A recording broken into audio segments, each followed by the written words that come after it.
Thanks everybody that joined in here. Let me, cool. Yeah, so spotlighted, oh wait, just gotta switch one thing here.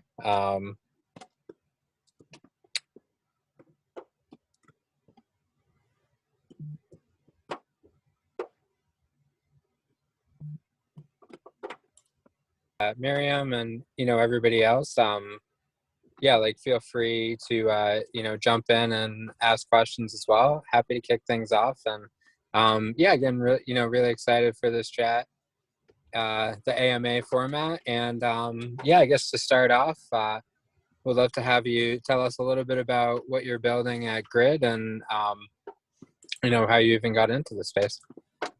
Yeah, thank you, Jason. Thanks for having me. You and Steve are always amazing. I love the Prepare for VC community. So thank you so much for creating this space. My name is Mariam Nusrat. I'm the founder of Grid, Gaming Revolution for International Development. We are building Grishna, which is a no-code platform that empowers users to create their own video games at low cost with no code and at lightning speed. And lightning kind of goes with the name. The word Grishna actually means lightning in the language Pashto, which is my mother's tongue. And basically, think of it like the TikTok for video games. An average video game is for $500,000, 126 days to make. And we are democratizing that process and just letting normal people make their own video games for educational, entertainment, and marketing purposes. So that's a little bit about me, and happy to be here and share more as we go along. And you've, the startup idea actually came out of, your team developing games for other companies, right? Yeah, can you tell us like a little bit about, when you decided that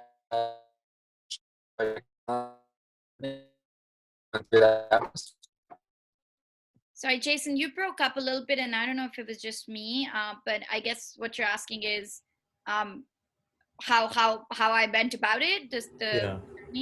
Yeah, it broke up for me too a little bit. Okay. Yeah, how you went, how you went from the original development model to becoming a tech platform. Yeah, so I think, Jason, interestingly enough, by way of background and academic and professional training, I am an economist, I'm an international development practitioner, but I'm not a game developer, but I do run a gaming startup. And the way it happened was that it really was born from the pain. I've been working at the World Bank for the past 12 years across 22 different countries in education and social development. And one of the things I realized was that for behavior change, we had very, very archaic means of educating, engaging, and empowering people. Here's a brochure, learn about climate change. Here's a flyer, read about reproductive health. And that's kind of where I realized I grew up playing games like SimCity, and I said, hey, you know what? It would be really cool because I was playing SimCity and learning about urban planning without really knowing that I was learning about urban planning. So I was like, it would be really cool if we could use video games to educate and engage people. And very quickly, I realized I'm not the first person who had that idea. Several people had the idea. However, video games have a very high cost of development. And that's why we don't see as many video games in the field. So 6 years ago, I started a not-for-profit model where we started making low-cost mobile games for positive behavior change. So we made games on reproductive health, climate change, COVID-19 awareness, structural racism, and the whole 9 yards. And Jason, it was us being a service studio, right? So we were a gaming studio, and we also realized that while we were actually making revenue, we weren't like a not-for-profit going off of donations or grants. We were actually generating revenue, bootstrapped $250,000 across 2 years. But one of the things I realized was there is a VC backable model in there, which is to say that the basic tier of video games, so imagine your Candy Crush and your Angry Birds, that can actually be programmed in pre-built templates, which we had been building for 6 years, and put all of those on a platform and allow people to create their own video games. So really completely remove the coding part of things and create the Canva for video games, where you just go in there and you drag and drop and you're able to create your own video game and really bring the cost down to around $50 SaaS subscription per month as compared to the $500,000 that it costs to make a video game. And the journey is very similar to what websites went through. 15 years ago, if you wanted a website, you had to get a developer, $15,000, all of that. And now you go on WordPress and you make your own website. So that's what we're doing for video games. And that's where the transition happened. Sure. And yeah, I'll ask, one more question that's top of mind. And, we'll also keep this conversation open. I know Joseph had a question you just put in the chat as well, and anybody else that wants to jump in here. But yeah, the question I have then is like, when you go and talk, it sounds amazing, like being able to have your own game, teach people through the platform. When you're talking with the customers and the companies, is this something like they've thought of having their own games before, or are you showing them the benefits of like bringing this into their system for the first time?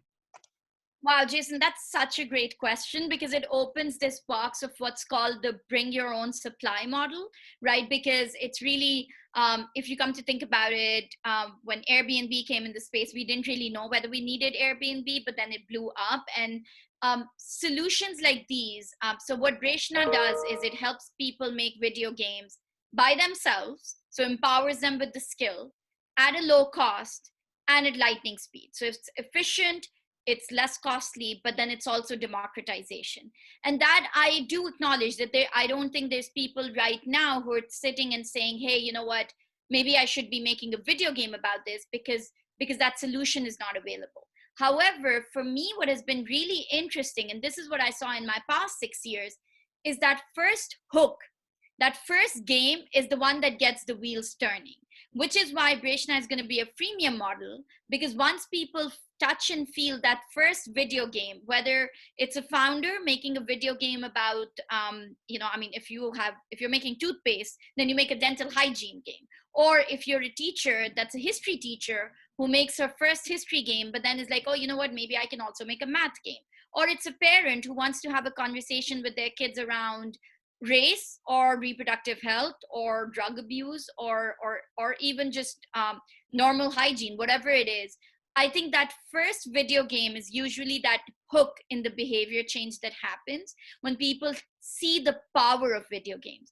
For the longest time, for years, we have been consumers of video games. We've never been creators of video games. We've been programmed. There's 1 billion people around the world that play video games, but only 200,000 people that make video games, right? So, if you think about it, that we know the power of video games, we've just not been empowered as creators. So it's something that would happen, and the way Breshna does it is it's a freemium platform.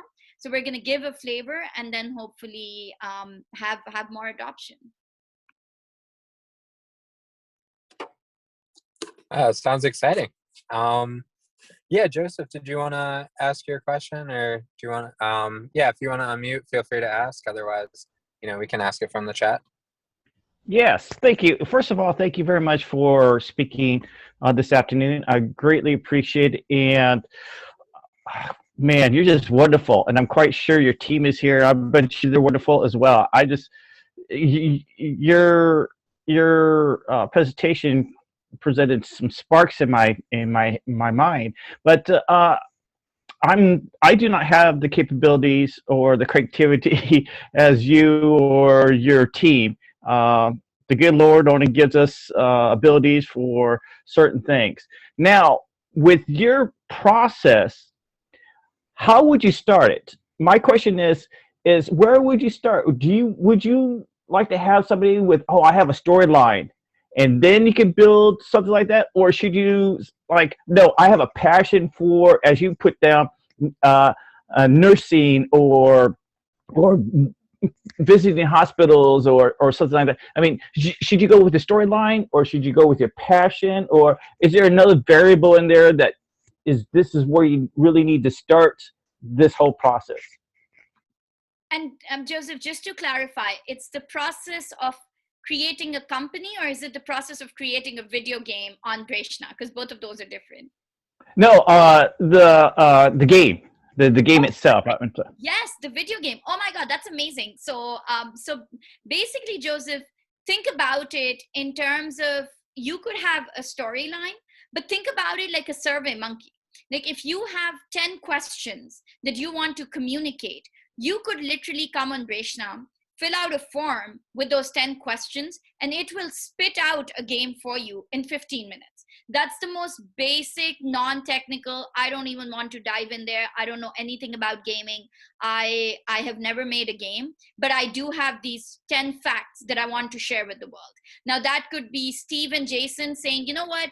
Did you know these 10 things about prepare for VC, right? We just want to make a quick video game and communicate these 10 things about prepare for VC. Or it could be me saying, you know what, here's 10 things that I want to share about Breshna itself.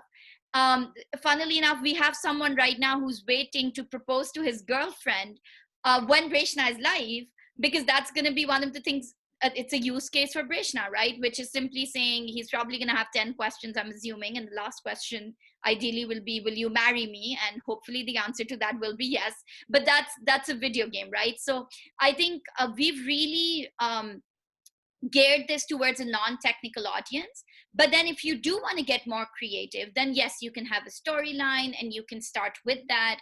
Or you can go into your passion and say, hey, this is something I'm passionate about. This is something I want to raise awareness about.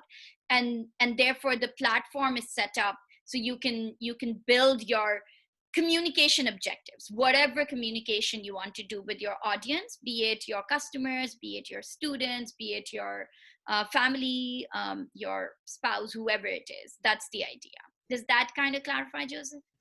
Oh, yes, that's very exciting. And do you mind if I have a follow-up question? Now, within your process,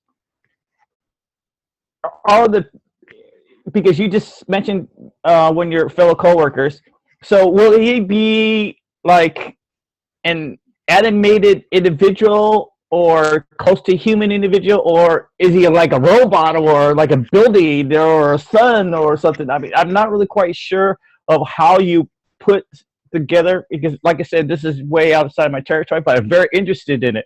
So how does the viewer view the information that the presenter wants to present to them?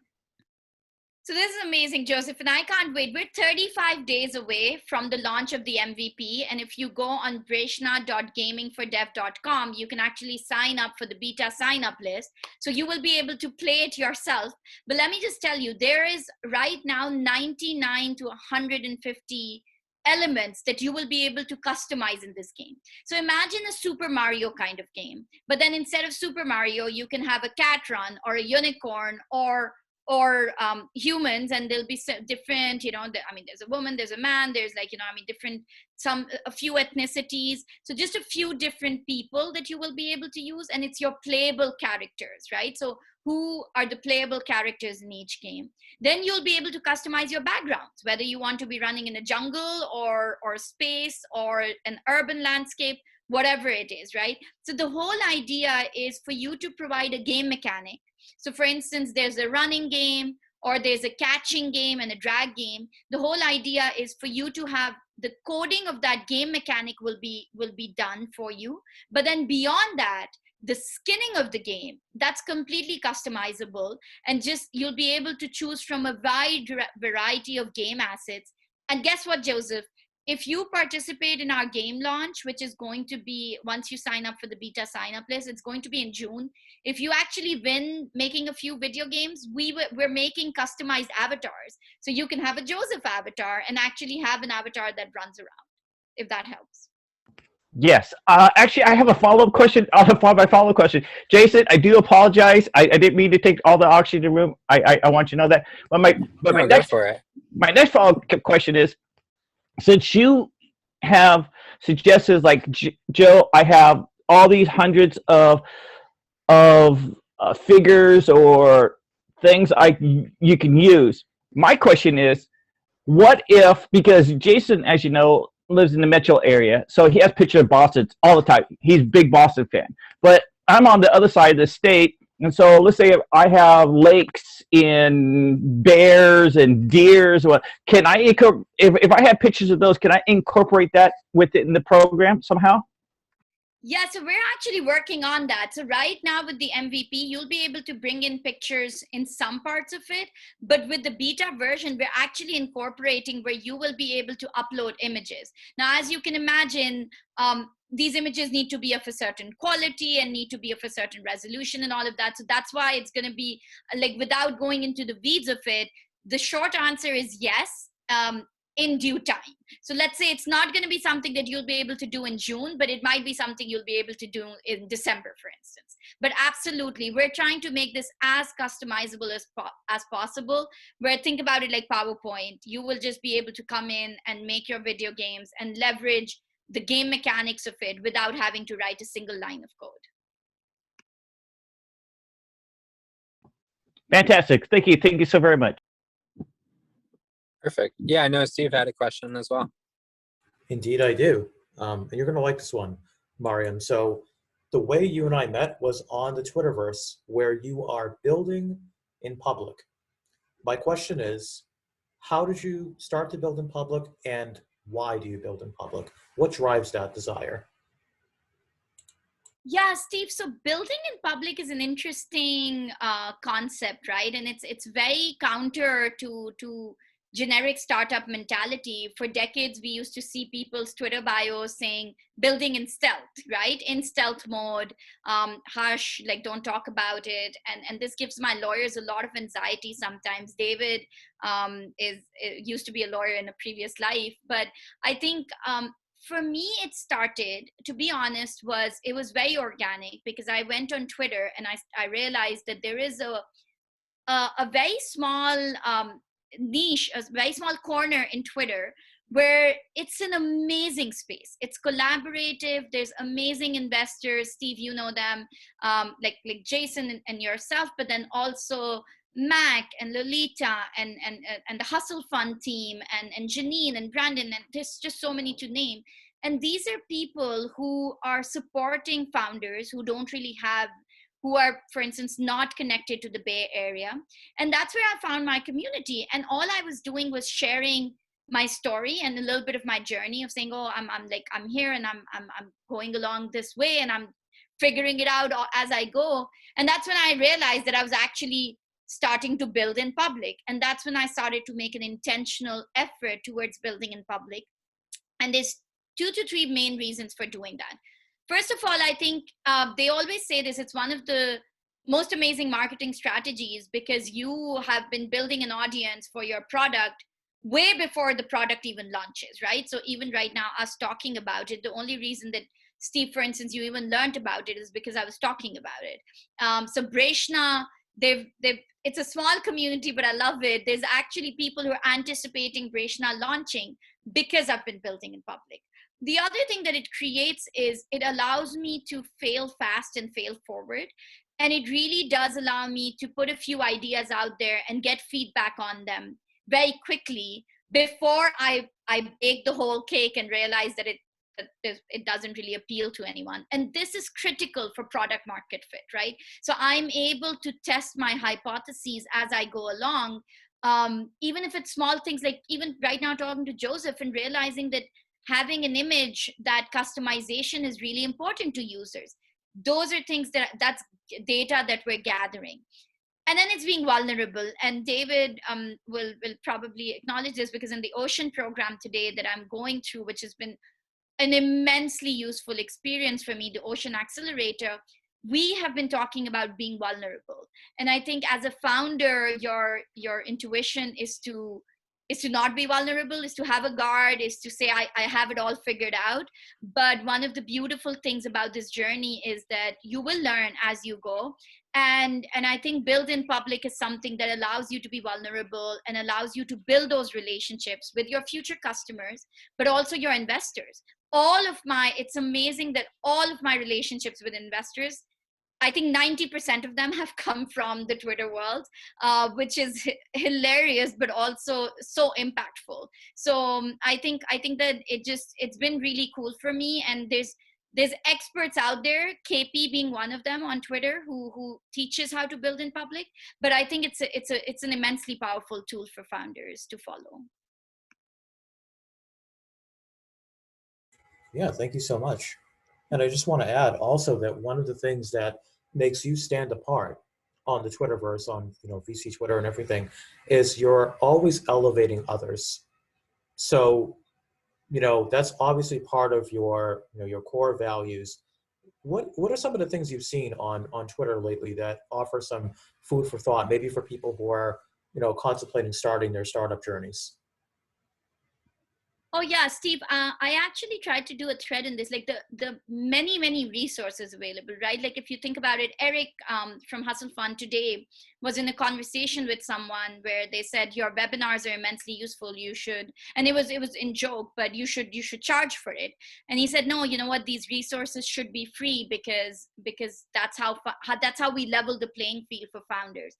And we are in this amazing time right now, and I think this is one of the silver linings of COVID, was that remote meetings with investors and this idea of cold outreach, which used to be a completely alien concept, has become so commonplace. So I would suggest, first of all, the one that's been the biggest game changer for me is there are investors out there that have opened their calendars to office hours, right? So, and I actually was compiling a list of them, and I'll dig that out for you, Steve, and share that. Is there's investors who are opening up half an hour and saying, just come on and tell me about you. And I think that's where fundraising is all about relationship building. It doesn't happen in 2 weeks. Like the actual process might happen in 2 weeks, but there is months of relationship building that goes into it. At least that's what I think. I'm also not the expert on it because I'm figuring it out myself. And we've only now gotten our first yes, again, thanks to the Ocean program. But I do think that these relationships, the office hours are huge. The other thing that I would say is there are newsletters that are now carrying information about pitch competitions. Lolita does a good newsletter. Janine Sikmar does a good newsletter. Those people are out there. And then I feel like, Steve, you would agree with me, Elizabeth Yen's Twitter threads are like an MBA packed into Twitter threads. And I've been trying to compile them, and I'll also share that with you. So I think half of this is I do it for my own records, but then I don't want to, I mean, it's out there anyway. So I just want to give back. And I usually only curate these resources and give them back into the Twitterverse in my small way of paying it forward. Indeed. Yeah, and I know that we had some really great questions coming in from David, if you want to start us up there. Sure. I don't, are they in the chat? I'm sorry, I don't see them. Yeah, no. Yeah, they should be in the chat. I was wondering if David, if you wanted to. I can pop off mute. That'd be cool. fine. So, Mariam, awesome to see you again today. Glad to hear you're out doing this kind of stuff in addition to all the great work you're doing inside the accelerator on your business. So, 2 questions. Maybe I'll turn into 3, but just to clarify. So, is your platform about democratizing game development for individuals, like I can build my own game, or is it for companies and brands so that we can build our own game to engage with our target customers? Or are you targeting kind of both of those segments in your initial launch? David, that's such a great question, and it's a little bit of an existential one, right? Because I do think that similar to, for instance, the Canva model, which is both B2B and B2C, there's a different pricing for individuals versus enterprise, where we're targeting around something like $17 for individuals, but around $47 for a more enterprise model.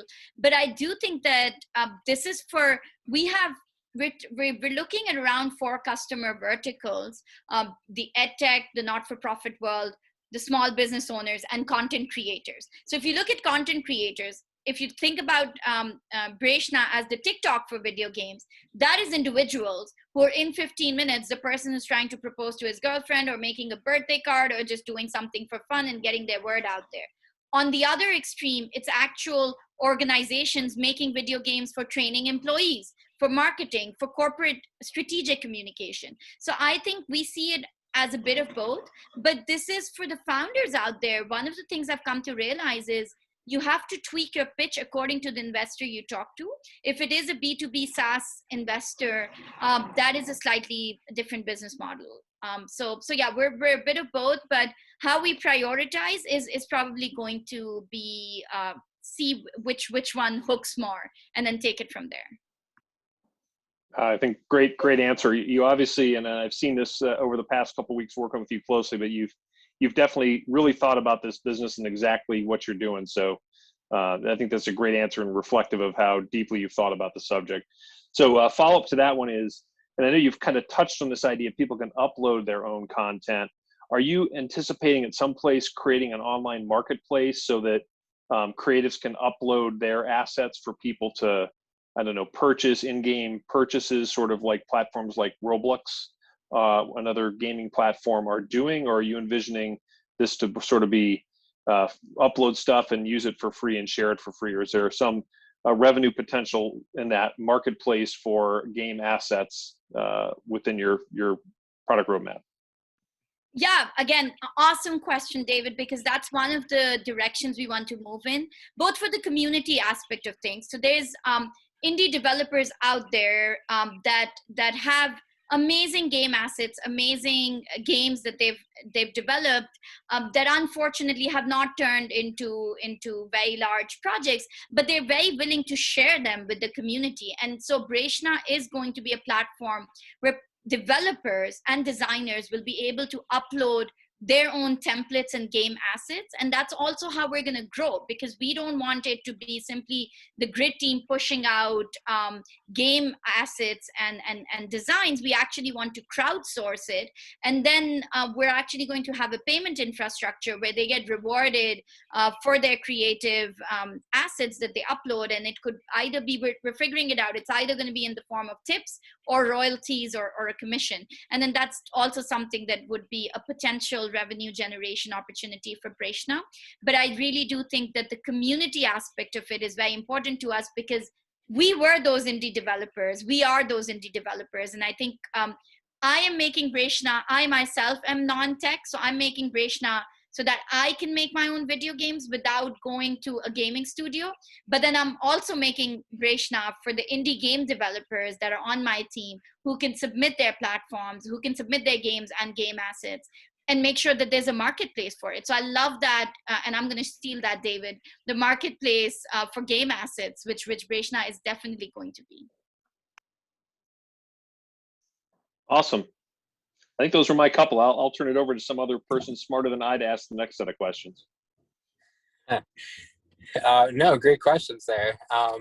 Yeah, and I want to touch on something you just talked about on the community side too. You know, seeing this even more this year, definitely over the last few years as well.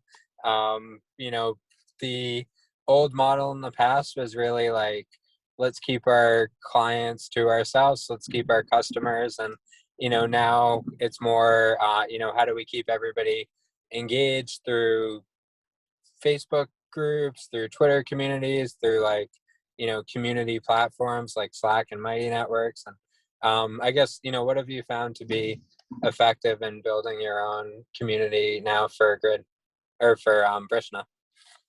Yeah, I love that, Jason. I think I once was talking to an advisor, someone way smarter than me, and one of the things they said is, if you think about it, you know, that whole saying, and I hope I don't get this wrong, but in a gold rush, don't sell gold, like sell spades, I guess, like what you use to mine the gold. I'm pretty sure I butchered all of that, but anyway, No, that's correct. You get the point. Oh, okay, thanks, Steve. But you get the point, right? So I mean, people are generating apps and content in volumes that we've never seen before. But however, it's not been democratized, and it's something where it's very limited, and publishers, it takes a lot. Guys, I'm so sorry. My basement is going through construction, and I had no idea that there would be this background noise, which is now very loud. But if it gets worse, I'll run somewhere. But I think they've stopped. But anyways, I think for us, it's been really important to create this platform where everyone can benefit from it, but just not just in the game dev community. But if you think about it, I think we've actually fostered several different communities. So there's the founder community and the Twitterverse that Steve was talking about. And I think that's a community that's beautiful for sharing your experiences and the journeys, because all founders are on the same journey, and the best learning you can learn is from your peers who are very close to where you are. And that's why the Ocean program, again, has also been immensely useful. And the Prepare for VC is a similar space, right? Where peers learn from each other, and it's the community that comes together. And I think that transcends into fundraising and product. If you come to think about it, Jason, ECF now is all about community and fundraising, right? The fact that you can have your clients become investors, it's mind-blowing to me. And that's something that we're gonna go down that path, because it is just so powerful. Because when you have a handful of investors, that's very, very strategic and important, and that's something you still want to do. But when you have customers put money as investors, they become stakeholders, and that community that you create is just so powerful. So it goes into fundraising, and then absolutely it goes into customers. And I think that the difference, for instance, for me, between how I see it between Airbnb and VRBO is a little bit like that. I am an Airbnb host, and I feel part of a community. There's places that I can go to and talk about. And that product is just that product loyalty that comes from it, I think, is driven by the community. So I feel like it's an untapped resource if founders aren't building that, because one, it's free to build. I mean, it's very beneficial to you. And it's also something that now is really, really picking up. And Lolita, I think, Steve, if I'm not wrong, has their entire VC firm is focused on products for community, right? The community fund, I believe. The community my fund. knowledge. Exactly. So it clearly reflects on how investors are also taking it seriously. Yeah, no, I think it's a great approach. And I mean, a couple of things, you already mentioned are, I mean, one, like, if you can get your customers to buy in, whether it's, equity crowdfunding or something like that. I mean,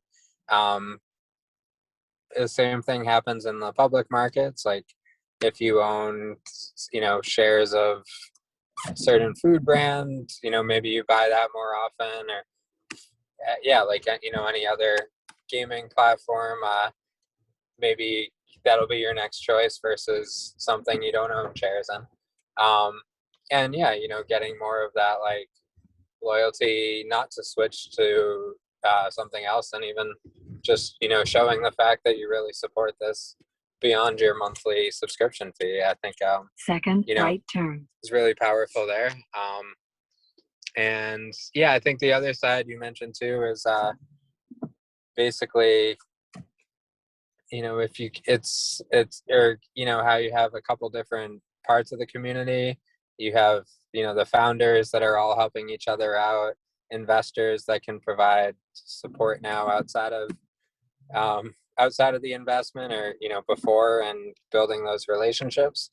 And yeah, I think the last part too is, like, you mentioned you're sitting sort of in the middle there of, you're not competing with other gamers or gaming developers. And I think it could be really powerful, like, if they see, when they talk with other gamers and developers, they're probably going to want to invite them into your network now as well, and, like, recommend the platform. And I think thinking about that virality and how you can get people promoting it beyond your team promoting it is going to be going to be a big asset there.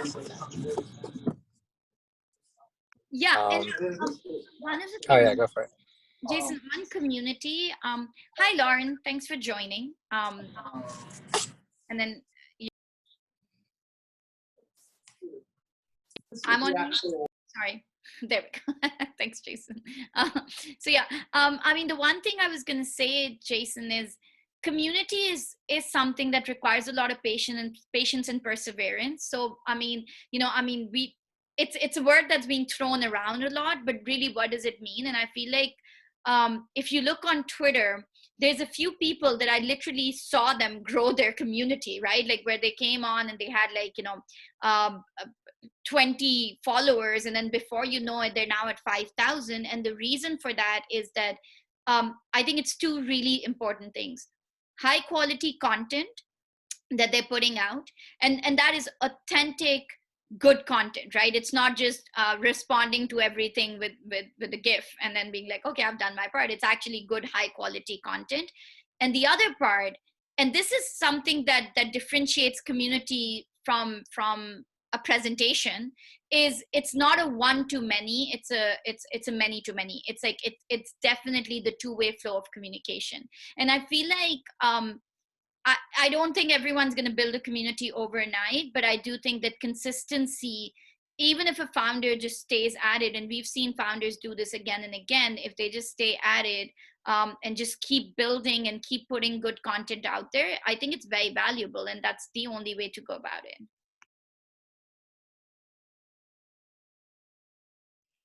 I think that's a really good point. And I mean, part of the mentality seems like you have building this too. It's,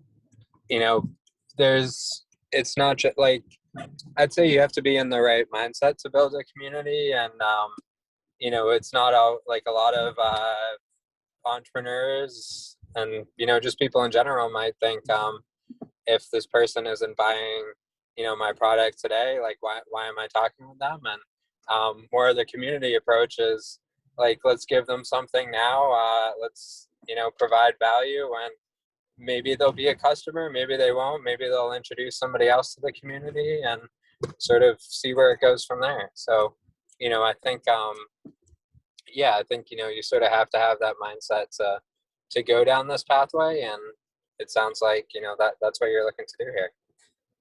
Yeah, I actually, Jason, I made that mistake, right? I mean, at first, when I used to look at networking, it was very much from that angle of, okay, exactly what can they do for me, or what exactly what can I do for them? But if I wasn't able to arrive at that question, I was like, this may be a waste of my time. And I have to acknowledge, time is probably the most valuable resource that a founder has, and saying no is a skill we have to learn. So, I mean, I'm not saying in terms of community building, just like network blindly, but I do think that there is an element of serendipity there, right? I mean, you leave it a little bit to, this may not translate today, I don't know where it's going to go, but it probably will pay off at some point. And Steve here, I mean, the connector of dots, I think you have mastered this art of connecting dots, because by themselves they might all look just very, very different and all over the place, but once you connect them, that's exactly where you start building a community. And I think that's really beautiful. And one of the things, Jason, I had to learn, and maybe the hard way, was collaboration and competition. I mean, I grew up in Pakistan, middle income family. Competition was like in my DNA. I was like, I have to fight for things. I'm gonna just make sure that I go for things. So very Hunger Games approach, and I had to reprogram myself, because I feel like rather than competing over a small slice of cake, I think the cake gets bigger if you collaborate on it. And that's something I learned from my 6 years of making video games, was that when we were partnering and when we were collaborating, the output was better, but then the cake also became bigger. And that's the approach that I now try to take. Thank you, Mariam. And one thing I'll add to that is, even if we think about our competitors, they exist to do two things: to teach us something and keep us on our toes, but they're also serving like our customers and everything. So it helps to try to develop a little bit of resilience there around, like, don't be afraid of competition, be ready, and be ready to innovate, because there's still going to be something you can do better, faster. It's good to keep the faith. And Steve, actually, I've come to realize, like, how they used to say, like, if you're the first one, like that's all that investors will back. Yeah, I've actually come to realize that investors feel more confident if you're kind of like the second or the third and doing things a little bit differently, but not just because, I mean, there is a learning curve. And if you can use competitors to, one, validate your idea, but then also learn from their mistakes. I feel like that second or third mover, like I always said, we're not the first no-code platform for video games, but we are one of the first. I'm not going to claim that, but we think that our moat is that we're the no-code platform for video games for a non-technical, non-gamer audience, right? So the technology Definitely. has been applied somewhere else, and now we're picking it up and putting it to a different audience, different purpose. And I think that that actually gives some confidence to investors because they know it's been done before. It's not that risky, but that it's being applied to a different context. And with that mentality, you could also apply it towards building in public, or at least not being afraid to get out there and share your ideas. Because as we know, as all of us here know, really, and people listening, it's sometimes scary to get out there and to make your voice heard. And if you're a startup founder, you're always worried about, oh no, is somebody going to steal my idea? Are people going to take me seriously? So yeah, this all kind of like connects together. I love it. Yeah, and if I could build on that, Steve, I think even with my legal team, I mean, there is a good way to do this. You can build in public without completely compromising your I mean, the process or giving your lawyers a heart attack. I mean, I think there's a pretty good way to do it, and I mean, I think there's several people out there who are building in public now very, very efficiently without compromising their competitive edge. Great. Yeah. No, and then on the sorry, what was I going to say here? Yeah, on the last part, or I guess yeah, on the building in public topic, I think one of the things that I've seen really valuable in this too is like there's been it's not just founders promoting like all the highlights of their company. It's also what's not working this week, and being like open about that too. And it seems like other founders, investors, and even customers value that of like, hey, this is a beta, I'm getting in early, and they're gonna tell us everything that's happening, good or bad, and then we can be part of the journey, coming in now and doing getting started before everybody else comes on board. So yeah, I think that's one of the things I admire about the building in public movement as well.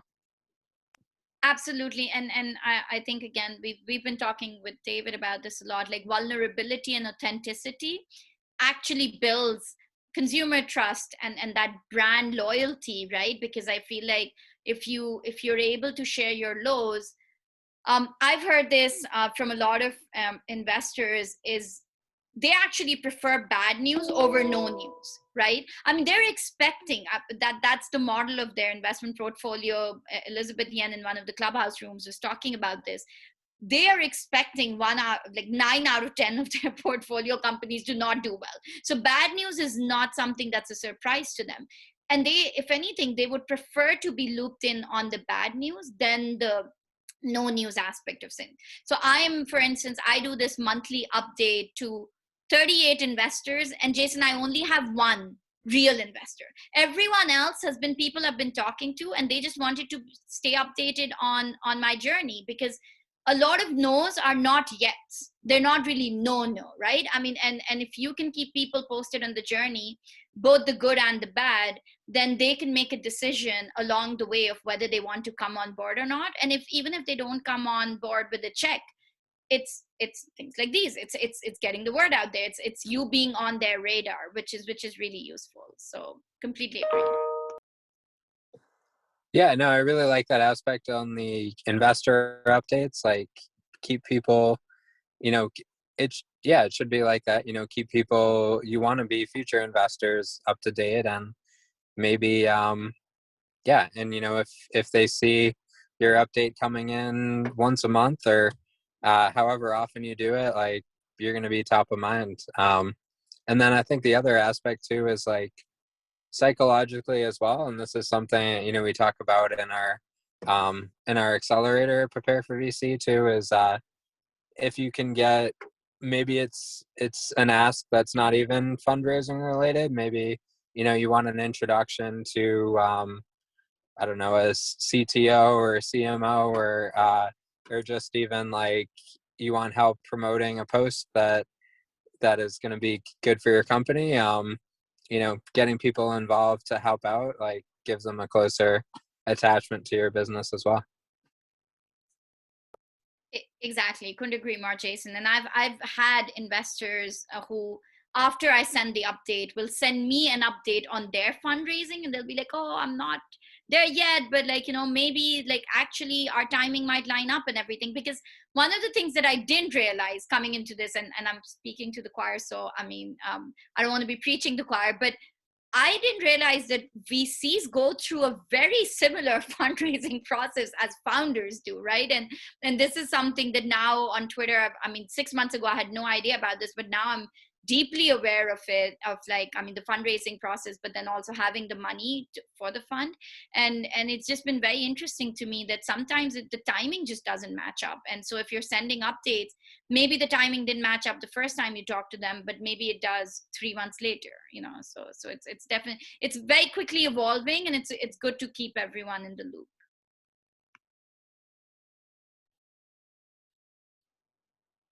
Oh, I definitely agree with that. Yeah, I want to keep it open. If anybody else on here has any questions you'd like to ask.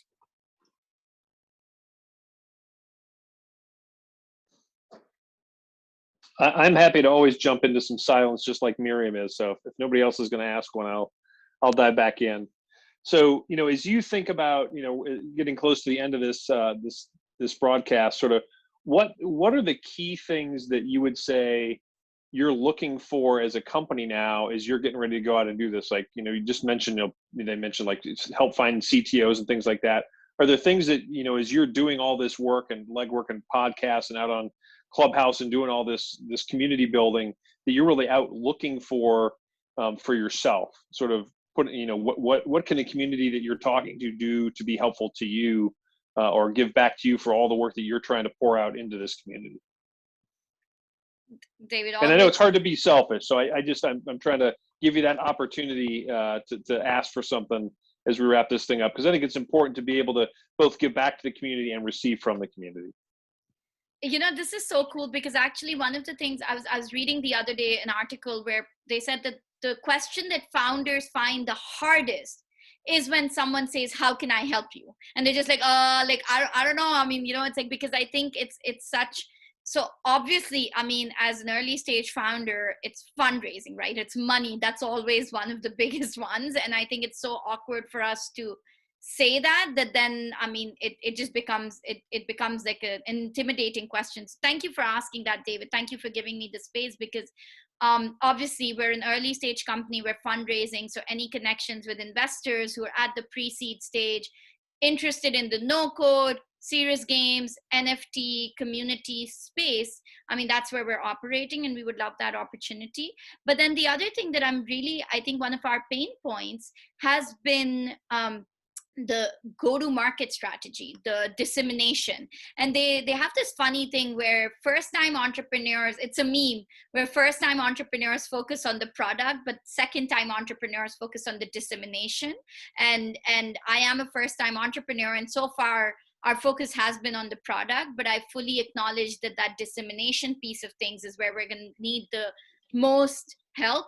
So any advice on what are the use cases, what are the people that can leverage Prashna for their communication goals? I think that's immensely useful to me. So I'll take both of those connections, to money and to growth. I'll take those.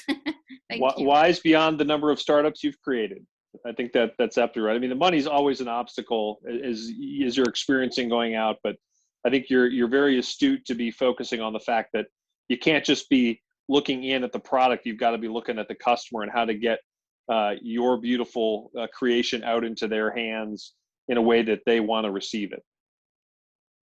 Exactly. So any support on dissemination, I think my capital efficient team in Pakistan of developers and designers are very good on the product side, but I feel like the dissemination side is where we're gonna need the most support. So any resources, any connections on that? Thank you.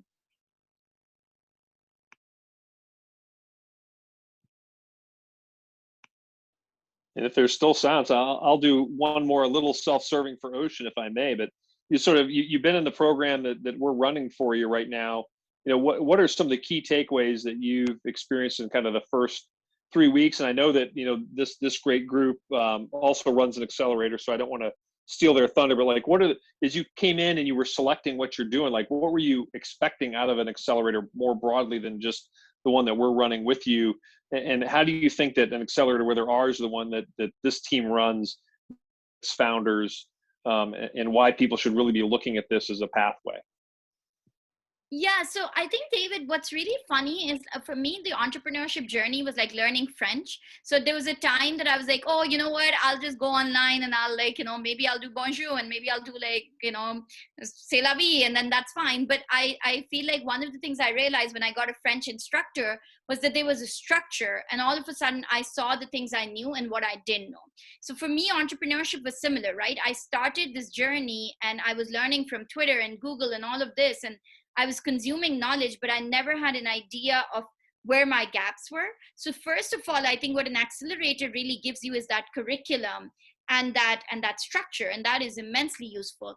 But selfishly for me, something that I didn't expect to get out of Ocean was, I mean, we've been talking about community, but really my community and my place to be vulnerable.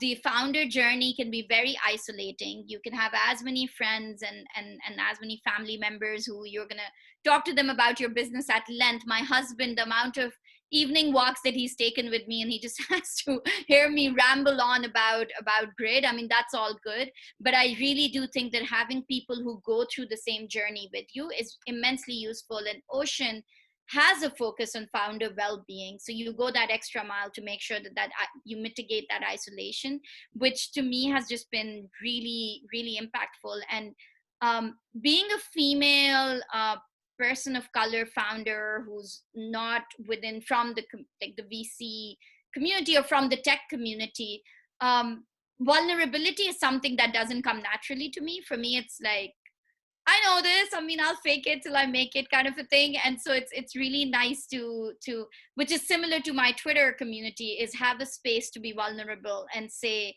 hey, you know what, I haven't figured it all out, but I have a community that I can talk to.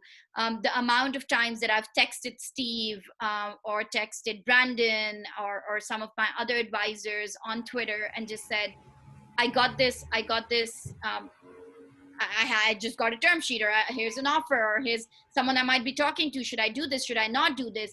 And that kind of feedback is just so powerful. And an accelerator really gives you that. Like, sure, there's the pitch deck that you get out of it and all of that. That's amazing. But what an accelerator really does is get you that. And what Ocean does is also get you beyond that, because you have your data room and all of those good things. So I feel like all of you here are doing amazing things for founders. I mean, prepare for VC, be it Ocean, whichever programs it is. And I think founders would it's useful to just apply to everything, because sure, Techstars and Y Combinator, not taking anything away from them, but these are really good resources out here. All ships rise with the tide. So exactly. I think that's very appropriate. Yeah, go ahead, Jason. Yeah, I just wanted to say, like, I think, one of the important things there too is basically learning from different types of resources as well. So, a lot of the, definitely still go to events that are like successful founders talking back about how they built their company, but also have that network, whether it's a cohort in an accelerator or just people you connect with through Twitter and, online communities, like people that are at similar stages or slightly ahead or slightly, behind you, that it is, like you said, it's not an easy startup journey. And, knowing there's other people going through it at the same time is definitely really helpful. And sometimes it's the best thing, Jason, is just that ability to bounce ideas, to bounce questions. Because a lot of times it's like, oh, go ask your lawyer. And then you ask your lawyer and he's like, legally, this is fine, but I don't know beyond that. And then you're like, oh my God, who do I go to? It's like, so I think having a community like that to just ask the stupid questions that you think are stupid is totally fine. I feel like that safe space is what's the most valuable thing about things, platforms like Prepare for VC accelerators or the Ocean community. I really appreciate that. Yeah, and I guess as we close up here, again, or I guess if you're not in our community, which I think most of you are signing up for the event, but definitely check out and join us at community.prepareforvc.com. And then would love to hear like where we can follow along. Definitely on Twitter, on your website. Like, what's the best way to stay up to date on on everything you're launching at Brishna and Grid? Thank you for providing me with that space, Jason. The Twitter is the place that I'm the most active at Gaming for Dev, GAMINGFORDEVA, Gaming for Dev. There's no diva.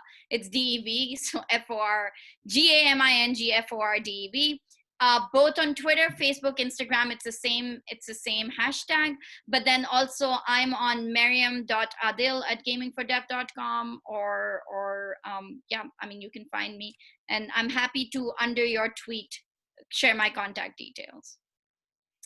Sounds great.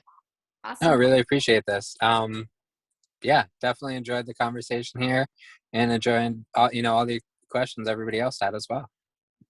Thank you, Jason. Thanks for being game. I really do appreciate it. and I love the conversation, and I'm happy to share any resources I talked about or anything else. Happy to give back to the community. So shoot me an email or shoot me a tweet. Sounds good. Amazing. And Steve and I are all about the puns, so definitely game for that. Oh, yes. Thank you. And we're going to be doing this Prepare for VC AMA series, so keep an eye out for future episodes. Mariam, it was so great having you help us kick it off, and we'll see everybody soon. Take care.